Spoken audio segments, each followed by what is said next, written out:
Okay, so have you seen this whole thing with Trump and the Alien Enemies Act?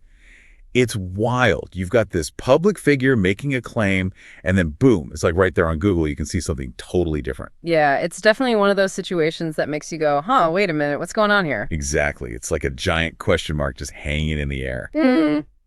So that's what we're diving into today, the whole Donald Trump thing with the Alien Enemies Act and this order that he says he didn't sign. And it's not just about whether he signed it or not. I mean, that's a big deal, of course, but it's also about what it all means. You know, what kind of implications these statements have, especially when you have evidence that seems to say something else entirely. Right, exactly. Yeah. So for this deep dive, we're not just trying to figure out who's right or wrong in this he said he didn't kind of thing. We're going deeper. We want to understand the bigger picture here. Absolutely. We need to look at the context, the potential motivations and the implications for all of us, really. And a good starting point for this whole thing is this video we found on the Ring of Fire YouTube channel. They lay out some pretty interesting points that we're going to be unpacking today. Yeah, the Ring of Fire does a good job of connecting the dots and raising some crucial questions. They pointed out something pretty key that happened right before this whole Alien Enemies Act thing blew up. Just the week before, Trump was on Truth Social, going on and on about Biden and autopins. Autopin. Yeah, he was basically claiming that Biden uses an autopin for signatures and even questioning whether that's legal or not, like whether those signatures are even valid. Hold on. So the same guy who's all worked up about someone else maybe using an auto pen is now saying he didn't sign something himself. That seems a little, well, I don't know. Yeah, it's definitely a head scratcher. It makes you wonder what's really going on here. And then you've got this exchange with Peter Dosey as Trump's getting on Air Force One. It's like a scene straight out of a movie. It really is.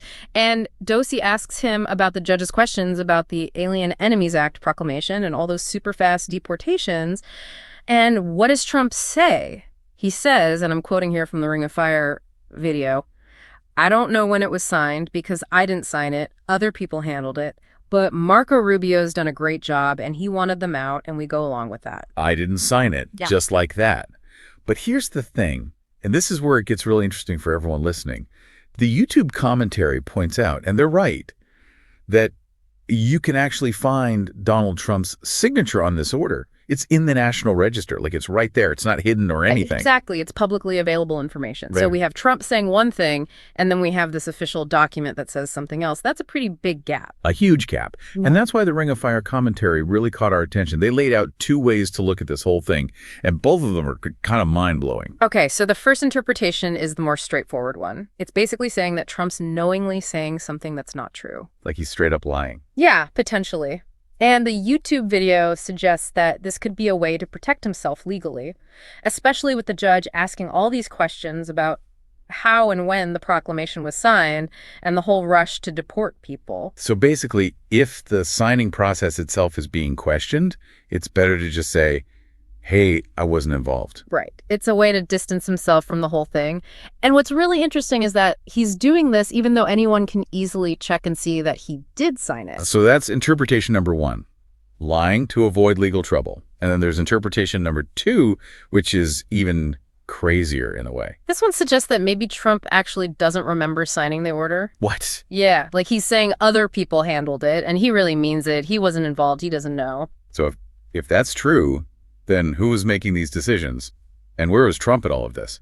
That's the million-dollar question. It makes you wonder about the whole idea of leadership. What does it mean if a president doesn't even know what his own administration is doing? It's a pretty scary thought. Yeah. And the Ring of Fire commentary even brings up the 25th Amendment, which is basically about what happens if a president can't do his job. Right. Because if a president is either lying about something this big, or if he's so out of the loop that he doesn't even know what he signed, that raises some serious concerns about his fitness for office. Absolutely.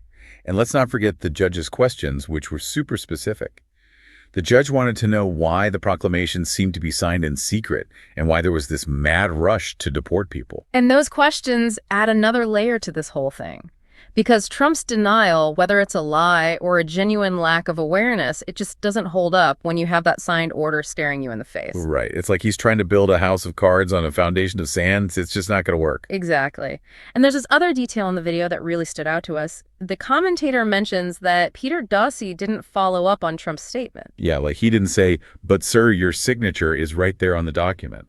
It's like he missed a golden opportunity to really dig deeper and get some answers. And that's something we see a lot in the media. It's this delicate dance between the press and those in power. Yeah, it's a tough balance. Yeah. But sometimes you just got to ask the hard questions, Yeah. especially when you have a situation like this where the fact seems so clear. Absolutely. Okay, so let's recap for everyone listening. We've got Donald Trump saying that he didn't sign an order related to the Alien Enemies Act, but then we have that order with his signature on it in the National Register. And that discrepancy, that contradiction, it leads us to two possible interpretations. Either Trump is lying and he's doing it to avoid legal problems, or he's admitting that he's not really in control of what's going on. And both of those possibilities are pretty huge. They raise questions about his honesty, his competence, and his fitness to be president. So what does this all mean for you as you're trying to make sense of the world? Here's something to think about. We live in a time where information is everywhere. You can find government documents, court records, signatures, all kinds of stuff online. So what does it say about our leaders when they make statements that are so easily proven false? And what does it say about us if we just accept those statements without questioning them?